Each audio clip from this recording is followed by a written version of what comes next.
రైతుల సమస్యలు నేను లేవనెత్తితే నేను నేను నేను వెళ్ళేదాకా రైతుల సమస్యలు ఆయన ఎందుకు ప్రస్తావించలేదు? అదే పొగాకు రైతులకు కానీ, అదే మిర్చి రైతులకు కానీ, అదే తెనాలిలో జరిగిన ఘటనకు కానీ, లేకపోతే నిన్న జరిగిన ప్రైవేట్ కంప్లైంట్ ఇచ్చే విషయంలో కానీ, ఇవన్నీ కూడా జెన్యూన్ ప్రాబ్లమ్స్ అవునా కాదా? ప్రతి ఒక్కరికి జరిగిన నష్టం అవునా కాదా? మరి ఆ సందర్భాలలో వాళ్ళకు జరిగిన నష్టంలో నేను కూడా వాళ్ళతో పాటు సంఘీభావం తెలుపుతూ వాళ్ళతో పాటు నేను కూడా వాళ్ళ బాధలో ఏకమైనప్పుడు, వాళ్ళ బాధలో నేను పాలు పంచుకున్నప్పుడు నీకేం బాధ? నేను పోయి పాలు పంచుకునేదాకా నువ్వెందుకు స్పందించడం లేదు? అసలు నువ్వు స్పందించుంటే నేను పోవాల్సిన అవసరం నాకు ఉండేది కాదు కదా. నువ్వు స్పందించడం లేదు కాబట్టే నేను పోవాల్సి వస్తూ ఉంది. నువ్వు బాగా పట్టించుకుని ఉంటే సమస్య ఉంది.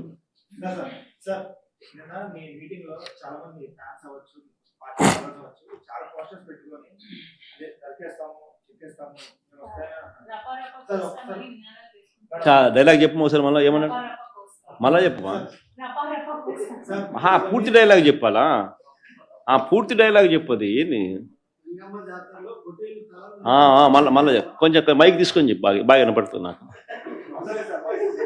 ఏం జాతరలో? మళ్ళీ చెప్పు. గంగమ్మ జాతరలో పొట్టేళ్ల తలకాయలు కోసినట్టు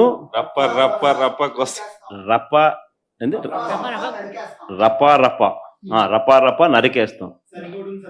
అదే పోస్టరా? అదే సినిమా డైలాగ్ అనుకుంటా స్వామి. Yeah cinema dialogue? Pushpa 2 sir. Pushpa cinema dialogue అది. మరి నువ్వే చెప్తున్నావు స్వామి. అంటే ఇప్పుడు పుష్ప సినిమా డైలాగులు పెట్టినా కూడా తప్పేనా? అసలు డెమోక్రసీలో ఉన్నామా, డెమోక్రసీలో లేమా స్వామి మనం? ఇది నాకు అర్థం కాదన్నా. అంటే పుష్ప సినిమా డైలాగులు పెట్టినా తప్పే, పుష్ప ఫోటోలు పెట్టినా తప్పే, గడ్డ మిట్టనే తప్పే, గడ్డ మిట్టనే తప్పే. ఏంది స్వామి ఇది? ఏ ప్రపంచంలో ఉన్నాము? ఇదంతా డెమోక్రసీలో ఉన్నామా, డెమోక్రసీలో లేమా? సార్, ఆ పోస్టర్ పట్టుకున్న అతను కూడా టీడీపీ కుర్రాడు సార్. అంతకుముందు టీడీపీ నాయకుడితో కలిసి దిగిన ఫోటోలు కూడా బయటకు వచ్చాయి. అతను టీడీపీ కార్యకర్త, టీడీపీ సంబంధించిన మెంబర్షిప్ కార్డు కూడా ఉంది అతని. కానీ అతను మీ పార్టీ సంబంధించిన వ్యక్తిగా. ఆ మనిషికి టీడీపీతో ఇంత ముందు గతంలో తిరిగిన ఫోటోలు కూడా ఉన్నాయా? మెంబర్షిప్ కూడా ఉంది సార్. మెంబర్షిప్ కూడా ఉంది సార్. ఆ టీడీపీ సభ్యుడు కూడా మెంబర్షిప్ కూడా ఉన్నాడా? అంటే దాని అర్థం వీళ్ళే పెట్టించినారా? పెదకూరపాడు నియోజకవర్గం సార్. ఓ టీడీపీ సభ్యత్వం కూడా ఉందా మరి? మనది బాగా చూడండి అబ్బా. అయితే సభ్యత్వం కూడా ఉందంట. మళ్ళీ ఏదైతే నేమలే పాపం లే పాపం. మనం అయినా కానీ ఏదో మారినాడు అనుకుందాంలే, సంతోషపడదాం. సార్, ఇందాక మీరు ఒక జీవో ఎక్స్ప్లెయిన్ చేశారు. టీడీపీ సింపథైజర్ కూడా చంద్రబాబు నాయుడు మీద కోపంతో మారినాడు అని చెప్పి సంతోషపడదాం. మారి టీడీపీని రపా కోసేస్తానని కూడా అంటున్నాడని కూడా సంతోషపడదాం. నిజంగానే బాధ ఉంటుందేమో కదా వాళ్ళకు కూడా. అన్ని పథకాలు ఎగరగొడతా ఉన్నాడు, అన్ని అబద్ధాలు అయిపోయినాయి, ఫీజు రీయింబర్స్మెంట్ లేవు, ఆరోగ్యశ్రీ లేదు,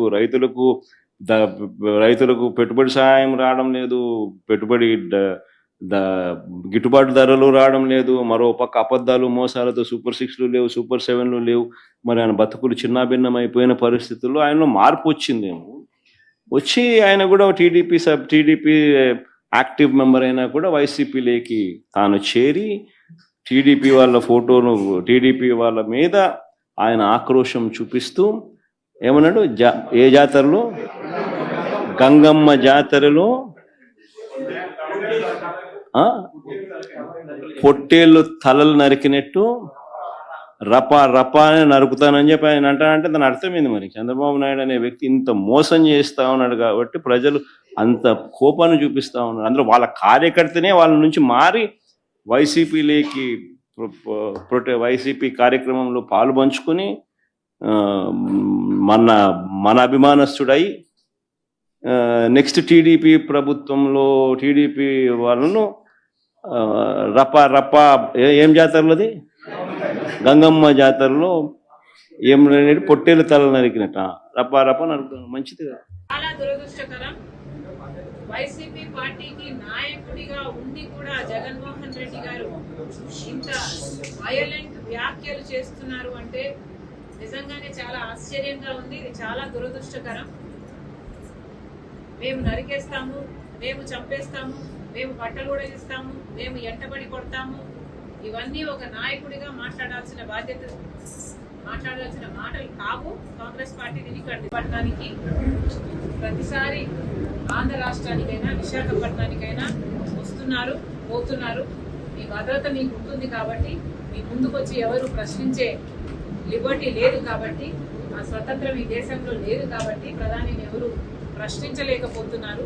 కానీ ఆంధ్ర రాష్ట్ర ప్రజల గుండెలు మండిపోతున్నారు. ఏ ముఖం పెట్టుకుని మోడీ గారు మళ్ళీ మళ్ళీ వస్తున్నారు మన రాష్ట్రానికి అని కాంగ్రెస్ పార్టీ ప్రశ్నిస్తుంది. మోడీ గారు 11 సంవత్సరాల క్రితం మన తిరుపతికి వచ్చి ప్రత్యేక హోదా 10 సంవత్సరాలు ఇస్తామని మాటిచ్చి వెళ్ళారు. ఇప్పటికి 11 సంవత్సరాలు అయిపోయింది. ఇంతవరకు ప్రత్యేక హోదా ఊసేలేదు. ప్రత్యేక హోదా ఇవ్వబోము అని కూడా నిస్సిగ్గుగా చెప్తున్నారు. అంటే మీ మాట మీద మీకెంత గౌరవం ఉందో ప్రజలు చూస్తున్నారు. ప్రత్యేక హోదా అన్నది విభజన హక్కు. ఆంధ్ర రాష్ట్రం విడిపోయినప్పుడు ఆంధ్ర రాష్ట్రం ఎంతగా కోల్పోయిందో ప్రజలందరికీ తెలుసు. ఆంధ్ర రాష్ట్ర ప్రజలకు ముఖ్యంగా తెలుసు. అయినా కూడా ప్రత్యేక హోదా విషయంలో మోడీ గారు ఇంతవరకు మోసం చేస్తూనే ఉన్నారు. ప్రత్యేక హోదా గురించి ఇప్పటి వరకు కూడా ఇస్తాము అని కానీ సానుకూలంగా కానీ స్పందించటం లేదు మోడీ గారు. అయినా కూడా చంద్రబాబు గారు, పవన్ కళ్యాణ్ గారు మద్దతు ఇస్తున్నారు. అంటే వీళ్ళకు ప్రజల సంక్షేమం ముఖ్యమా, ప్రజల అభివృద్ధి ముఖ్యమా, లేకపోతే వాళ్ళ రాజకీయ ప్రయోజనాలు ముఖ్యమా ప్రజలందరూ గమనిస్తున్నారు. మోడీ గారిని ప్రశ్నిస్తున్నాం. పోలవరం ప్రాజెక్టు కట్టాలి అన్నది మా విభజన హక్కు. పూర్తి ఖర్చులు కేంద్ర బాధ్యత తీసుకొని కట్టాలి అన్నది మా హక్కు. అయితే అది మాకు ఇచ్చిన హామీ అయితే ఇప్పుడు ఈరోజు పోలవరం ప్రాజెక్టుకు సంబంధించి 45 మీటర్లలో కాదు 41 మీటర్లకే కడతాము అని బహిరంగంగా పార్లమెంటులోనే చెప్పి కొన్ని నిధులు మంజూరు చేశారు. ఇది అన్యాయం కాదా అని మోడీ గారిని అడుగుతున్నాం. పోలవరం ప్రాజెక్టు 45 మీటర్ల నీళ్ళ నిల్వ ఉంటేనే అది గ్రావిటీ బేస్డ్ ప్రాజెక్ట్. ఇలా 41 మీటర్ల కట్టే అది లిఫ్ట్ ఇరిగేషన్ ప్రాజెక్ట్ అవుతుంది, ఒక బ్యారేజ్ అవుతుంది. అసలు పోలవరం ప్రాజెక్టు ఎసెన్స్ ని, దాని స్పిరిట్ ని మొత్తం కూని చేస్తున్నారు మోడీ గారు. పార్లమెంటులోనే ఇది అనౌన్స్ చేస్తే వైసీపీ అయినా, టీడీపీ అయినా, జనసేన అయినా ఏది మాట్లాడలేదు. మాకు 45 మీటర్లే కావాలి అని పార్లమెంటులో నిలదీసిన ఒక్క మగాడు లేడు, ఒక్క పార్లమెంటేరియన్ లేదు. ఇది ఎంత దురదృష్టకరమో ప్రజలందరూ ఆలోచించారు. మోడీ గారు విశాఖపట్నంకి వస్తున్నారు, సమాధానం చెప్పాలి. ప్రత్యేక హోదా గురించి సమాధానం చెప్పాలి, పోలవరం గురించి సమాధానం చెప్పాలి. అలాగే రాజధానికి కూడా అప్పులు ఇస్తున్నారు. మాకు అప్పులు కావాల్సింది, మాకు రాజధాని కావాలి. రాజధాని కట్టాల్సిన బాధ్యత కేంద్రానికి, రాజధాని పూర్తి చేసి ఇవ్వాల్సిన బాధ్యత కేంద్రానికి. ఈరోజు మాకు ఎందుకు అప్పులు ఇస్తున్నారు? ఈ అప్పులన్నీ మళ్ళీ మా మీద, మా బిడ్డల మీద పడతాయి. అంటే మనం మళ్ళీ భూమిలో అమ్ముకొని కట్టుకోవాలి. మాకు ఏం అవసరం ఉంది? మోడీ గారు ఇవన్నీ సమాధానం చెప్పాలి.